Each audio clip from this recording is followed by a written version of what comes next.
আজকে যে বিষয়টা নিয়ে এলাম সেটা হচ্ছে যে তোমার পার্টনার তোমার সাথে নো কন্ট্যাক্ট বা অন অফ সিচুয়েশান থাকাকালীন সে কি অন্য কারোর সাথে সম্পর্কে জড়িয়ে পড়েছে সেটা আমরা দেখে নেওয়ার আগে বলবো যার সাথে যতটা রেজোনেট করবে সেটা নেবে। এটা একটা সার্বিক বিচার, এটা কারো পার্সোনাল রিডিং নয়। তো এখানে তোমরা যার সাথে যতটা রেজোনেট করবে তোমরা ততটাই নেবে কিন্তু। আর যারা নতুন ভিউয়ার্স হবে চ্যানেলটাকে সাবস্ক্রাইব করে বেল বটনটা তোমরা দাবিয়ে দেবে, তাহলে তোমাদের সাথে আমার এনার্জিটা কানেক্ট হয়ে গেল। এনার্জিটা কানেক্ট হয়ে গেলে রিডিংটাও 100% হবে। প্রতিদিনকার মতো আজকেও এটা বললাম। আর হচ্ছে তোমরা চ্যানেলটাকে সাবস্ক্রাইব করে রাখলে তোমরা 9:30 থেকে 10টায় আমি লাইভে আসি, তোমরা জয়েন হতে পারবে, দেন তোমরা তোমাদের কোশ্চেন করতে পারবে। আচ্ছা, এবার চলো তাহলে দেখে নেওয়া যাক তোমার পার্টনার, তোমরা no contact on of situation থাকাকালীন তোমার পার্টনার কি চাইছে বা কারোর সাথে কি কোনো সম্পর্কে জড়িয়ে পড়েছে। দেখো, তোমাদের সম্পর্কের মধ্যে একটা চাবিকাঠি পড়েছে, কিন্তু এখানে কার জন্য পড়েছে? থার্ড পার্টি প্রবলেম করছে তার জন্য পড়েছে। তোমাদের পার্টনারের মাথায় কিন্তু একটা ডেভিল এনার্জি সবসময় ঘোরে, কিন্তু ঘুরলে কী হবে, সে তোমাকে কোথাও গিয়ে একই শিকলের মধ্যে কিন্তু বেঁধে রাখছে তোমাকে। এখানে দেখো, তোমার পার্টনার তোমার কাছেই ফিরে আসতে চাইছে, অন্য কোথাও সে সম্পর্ক করেনি।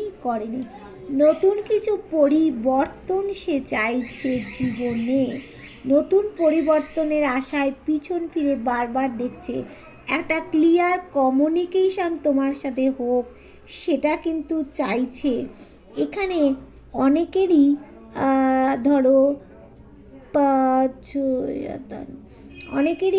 7-8 মাস ধরে নো কন্ট্যাক্ট বা অন অফ সিচুয়েশান চলছে। আবার অনেকের 1-1.5 বছর ধরেও কিন্তু চলছে। এবার তোমার পার্টনার নিরাশ হয়ে পড়ছে যে এই সম্পর্কটা কবে ঠিক হবে, কীভাবে ঠিক করবে। সে অজানা পথে কিন্তু হাঁটা দিচ্ছে। সে দেখো, একটা সম্পর্কটা যাতে ভালো হয়, একটা সূর্যের মতো আলোকিত হয়, যেখানে তোমার সন্তানকে নিয়ে সে ভালোভাবে থাকতে চাইছে। বিবাহিতদের এনার্জিটাও এখানে অনেকটা দেখা যাচ্ছে, কিন্তু তোমার পার্টনার তোমার প্রতি একটা ভালোবাসা রয়েছে, লুকোনো ভালোবাসা, সেটা কিন্তু সে প্রকাশ করে না, সেটা বোঝাও যাবে না, তোমাকে বুঝে নিতে হবে। তোমার পার্টনার চাইছে, শ্রান্ত হয়ে পড়ছে, আর সে পারছে না, ভাবছে সে অনেক এফর্ট দিয়েছে, আর এফর্ট দিতে সে পারছে না, বলছে তার পক্ষে আর এফর্ট দেওয়াটা সম্ভব নয়। সে কোথাও ভাবছে যে আমি তলিয়ে যাচ্ছি, ক্লান্ত হয়ে নুয়ে পড়ছে, কিন্তু তাহলে সে অন্য কোথাও কিন্তু সম্পর্ক করেনি। তো নতুন পরিবর্তনের আশায় রয়েছে, তোমার সাথে ক্লিয়ার কমিউনিকেশান একটা যোগাযোগ করতে চাইছে। থার্ড পার্টি প্রবলেম করছে, এখানে সে সূর্যের মতো আলোকিত হোক জীবনটা চাইছে, নিরাশ হয়ে পড়ছে। আচ্ছা, এবার দেখে নেব 2026 সালে তোমার পার্টনারের কি বলবো, কেরিয়ার আর লাভ লাইফ কেমন হবে। দেখো, কেরিয়ারে অনেকের একটু প্রবলেম হতে পারে, অনেকের কেরিয়ারে টাকা পয়সা একটু আটকে যেতে পারে, কার জন্য? থার্ড পার্টির জন্য আটকে যেতে পারে, বা ব্ল্যাক ম্যাজিক করা হচ্ছে, সেইখান থেকে কোনো প্রবলেম হতে পারে। এবার দেখো, শারীরিক মানসিক দিক থেকে অনেকেই কিন্তু ভেঙে পড়বে। লাভ লাইফে কী হবে? ব্যালেন্স করতে হবে, তবে গিয়ে নতুন কিছু পরিবর্তন আসবে।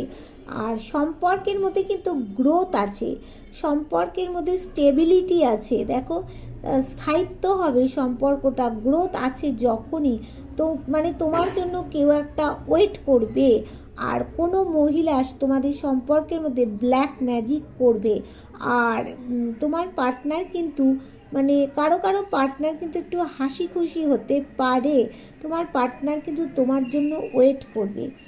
এবার দেখে নেব যে তোমার পার্টনার কি মানে তোমার পার্টনারের কি তোমার পার্টনারের কি ডিসিশানটা কি ঠিক আছে না ঠিক নেই, সেটা একটুখানি দেখে নিই যে তোমার পার্টনার যে সিদ্ধান্তটা নিতে কেন পারছে না, কবে নিতে পারবে। দেখো তোমার পার্টনার এখানে দেখো সম্পর্কের মধ্যে তোমাদের যে একটা প্রবলেম চলছে, সেখানে কিছু সিদ্ধান্ত নিতে পারছে না, কিন্তু সেখানে তার কাছে সব থাকা সত্ত্বেও সে সিদ্ধান্ত নিতে পারছে না। কোথাও গিয়ে কিন্তু সে মানে সিদ্ধান্তহীনতায় ভুগছে, মানে ডিসিশান মেকিং প্রবলেম তার একটা হচ্ছে। কিন্তু এখানে দেখো সাকসেস আছে সম্পর্কের মধ্যে, হ্যাঁ।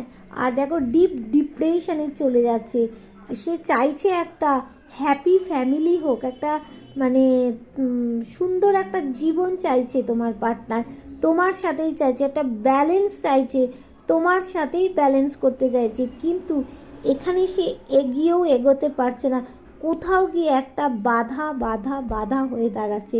তোমার পার্টনার কিন্তু দেখো সিদ্ধান্তহীনতা, কী করবে কী করবে না সে ভেবে উঠতে কিন্তু পারছে না। কিন্তু দেখো ঈশ্বরের কিন্তু আশীর্বাদ আছে তোমাদের সম্পর্কের মধ্যে, সাকসেস আছে। যতই ডিপ ডিপ্রেশনে চলে যাক না কেন, 1 বছরের মধ্যে একটা হ্যাপি ফ্যামিলি কিন্তু হবে।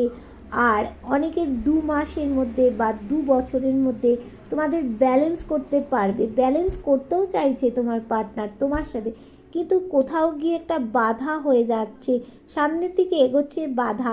তোমার পার্টনার চাইছে 6 মাসের মধ্যে একটা কিছু যাতে পরিবর্তন জীবনে আসুক, সেইটা কিন্তু চাইছে। তাহলে বুঝতে পারলে যে তোমাদের জীবনে কি আসতে চলেছে, কি হবে না হবে। যার সাথে যতটা রেজোনেট করবে আমাকে জানাবে। আর যদি কি বলবো, তোমরা এটা শেয়ার করে দেবে, কারণ যত শেয়ার করবে প্রত্যেকটা মানুষের কাছে গেলে তারাও বুঝতে পারবে তাদের জীবনে কি আসতে চলেছে। আচ্ছা, এবার বলবো যারা আমার কাছে ট্যারোট রিডিং বা ওশো ট্যারোট বা অ্যাস্ট্রোলজির কিছু শিখতে চাইছো, তারা কিন্তু আমার লাইভে আগে যোগাযোগ করবে, তাহলে আমার কাছ থেকে নাম্বার পেয়ে যাবে। সেখানে তোমরা কিন্তু যোগাযোগ করলে আমার ক্লাস অলরেডি চলছে, আরও ক্লাস শুরু হবে। তোমরা কিন্তু অনেক কিছু শিখতে পারবে। কেউ যদি বশীকরণ শিখতে চাইছো, বশীকরণও কিন্তু শিখতে পারবে করতে। যদি অ্যাঞ্জেল শিখতে চাইছো, অনেকে অ্যাঞ্জেল শিখে নিজেই নিজেকে সুস্থ করে তুলতে চাইছো অ্যাঞ্জেল থেরাপির মাধ্যমে, অবশ্যই বন্ধুরা তোমরা অ্যাঞ্জেল শেখো। অ্যাঞ্জেল শিখলে নিজেরাই নিজেদের সুস্থ করে তুলতে পারবে। Tata, bye bye.